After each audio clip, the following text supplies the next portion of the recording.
ओम श्री गणेशाय नमः। श्री शिव महापुराण रुद्र संहिता कुमारखंड 16वां अध्याय। इस अध्याय में हम जानेंगे विष्णु तथा गणेश का युद्ध, शिव द्वारा त्रिशूल से गणेश का सिर काटा जाना।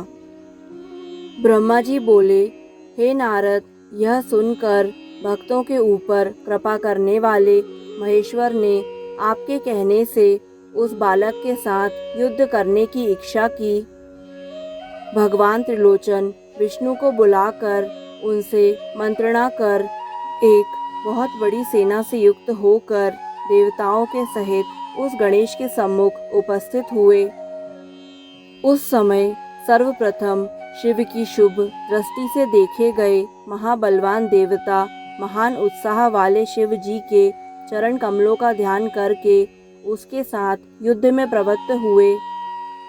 महाबलवान एवं अत्यंत पराक्रमशील भगवान विष्णु उस बालक से युद्ध करने लगे।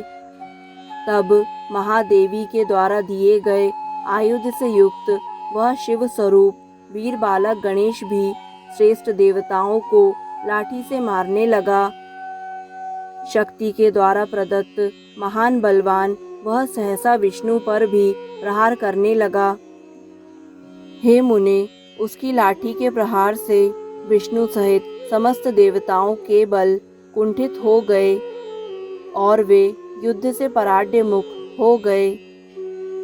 हे मुने, शिव जी भी अपनी सेना के सहित बहुत काल तक युद्ध कर उस बालक को महाभयंकर देखकर आश्चर्यचकित हो गए।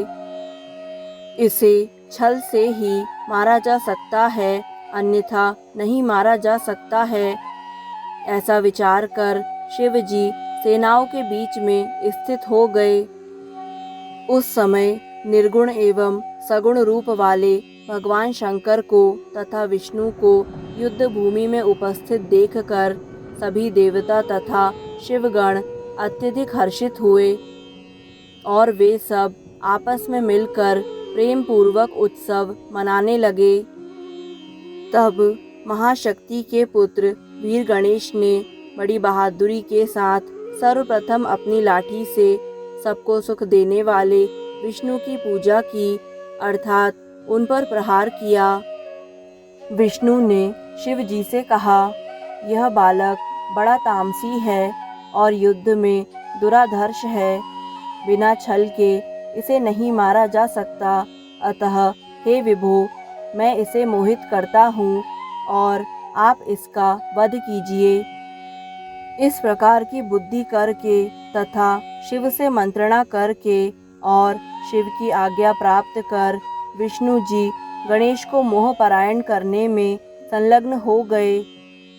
हे मुने, विष्णु को वैसा देखकर वे दोनों शक्तियाँ गणेश को अपनी अपनी शक्तियाँ समर्पित कर वहीं अंतर्ध्यान हो गईं।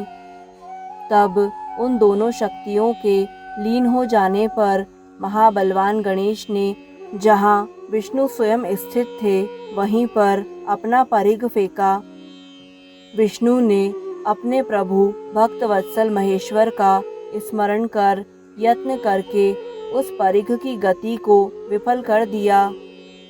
तब एक ओर से उसके मुख को देखकर अत्यंत कुपित हुए शिव जी भी अपना त्रिशूल लेकर युद्ध की इच्छा से वहां आ गए।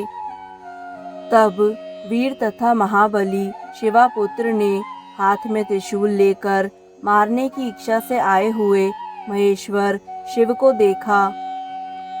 तब अपनी माता के चरण कमलों का स्मरण करके शिवा की शक्ति से प्रवर्धित होकर उस महावीर गणेश ने शक्ति से उनके हाथ पर प्रहार किया।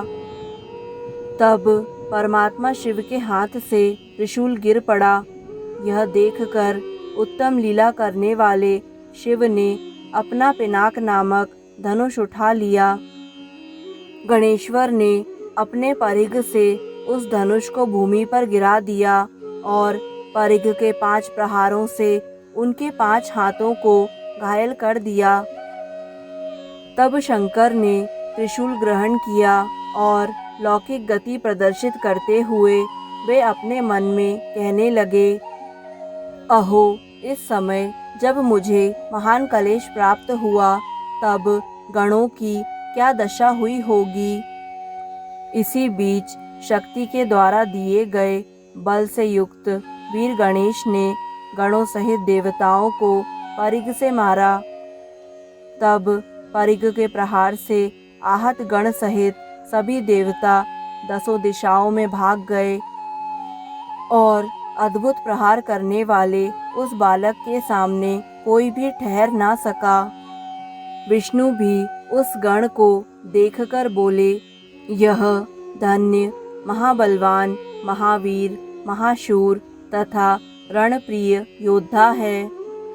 मैंने बहुत से देवता दानव दैत्य यक्ष गंधर्व एवं राक्षसों को देखा है, किंतु संपूर्ण त्रिलोकी में तेज रूप गुण एवं शौर्य आदि में इसकी बराबरी कोई नहीं कर सकता।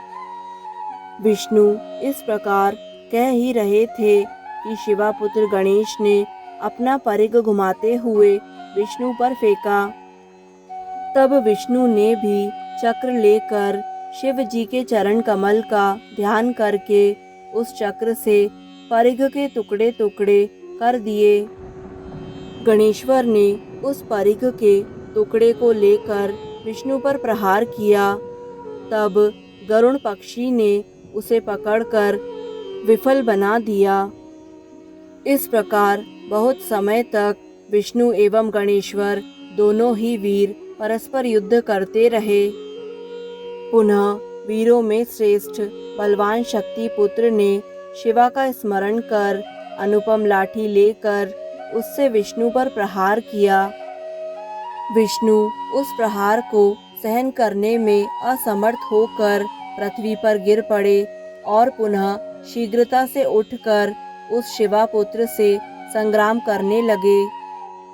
इसी बीच अवसर पाकर पीछे से आकर शूलपाणी शंकर ने त्रिशूल से उसका सिर काट लिया। हे नारद, तब उस गणेश का सिर कट जाने पर गणों की सेना तथा देवगणों की सेना निश्चिंत हो गई।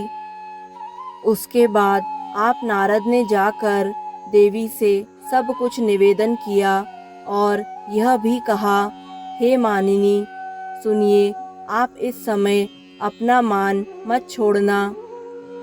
हे नारद, इस प्रकार कहकर कलह प्रिय आप अंतर्ध्यान हो गए। आप विकार रहित हैं तथा शिव जी की इच्छा के अनुसार चलने वाले मुनि हैं। इस प्रकार श्री शिव महापुराण के अंतर्गत द्वितीय रुद्र संहिता के चतुर्थ कुमार खंड में गणेश युद्ध गणेश शिरश्छेदन वर्णन नामक 16वां अध्याय पूर्ण हुआ। दोस्तों, आगे आने वाले सभी अध्यायों को निरंतर सुनने के लिए हमारे YouTube चैनल आध्यात्मिक कथाएं को लाइक करें, सब्सक्राइब करें और बेल आइकन पर प्रेस करें। धन्यवाद।